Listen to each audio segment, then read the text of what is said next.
सतीश भोसले उर्फ खोक्याला VIP treatment देणाऱ्या 2 पोलिसांवर आता निलंबनाची कारवाई करण्यात आलेली आहे। काल कारागृहाच्या समोरच नातेवाईकांनी आणलेला जेवणाचा डबा खोक्या खात असतानाचा व्हिडिओ सोशल मीडियावर व्हायरल झाला होता। त्यानंतर रात्री उशिरा पोलीस अधीक्षकांनी यावर ॲक्शन घेतलेली आहे। जे पोलीस कर्मचारी सतीश भोसलेला व्हीआयपी ट्रीटमेंट देत होते त्या 2 पोलिसांवर निलंबनाची कारवाई करण्यात आलेली आहे।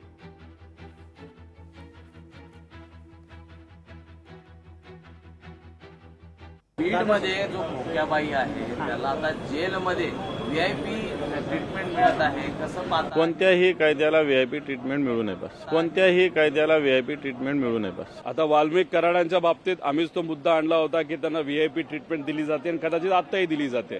तसंच तो खोक्या कोण आहे त्यालाही व्हीआयपी ट्रीटमेंट दिली जाते।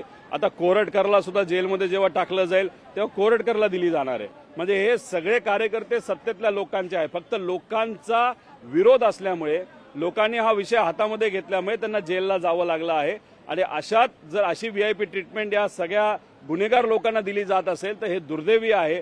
म्हणजे फक्त कार्यकर्ते आहेत आणि जेलमध्ये गेलेत म्हणून त्यांना व्हीआयपी ट्रीटमेंट देत असाल तर अप्रत्यक्षपणे हे सरकार कुठेतरी गुन्हेगारांना सुद्धा पाठबळ देतं असं आपल्याला म्हणावं लागेल। खोक्या बोक्या डोक्या असं आहे की वाल्मिक कराडचं घर तोडलं नाही, संतोष देशमुख असल्यामुळं त्यांच्या मारेकरांची घर तुटली नाहीत, परंतु खोक्याचं मात्र घर तुटलं। मला त्याची काही दया येण्याचं किंवा त्याची काळजी घेण्याचं कारण नाही।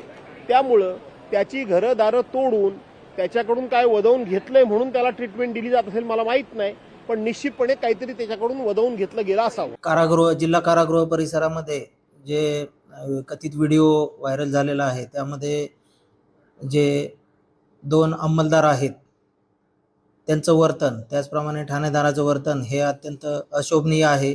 त्या अनुषंगाने जिल्हा पोलीस अधीक्षक माननीय श्री नवनीत कावत सर यांनी दोन्ही अंमलदारांना तात्काळ सेवेतून निलंबित केलेलं आहे। त्याचप्रमाणे संबंधित ठाणेदाराला देखील कारणे दाखवा नोटीस दिलेली आहे। लोकशाही मराठी ऐका, पहा, जागरूक रहा।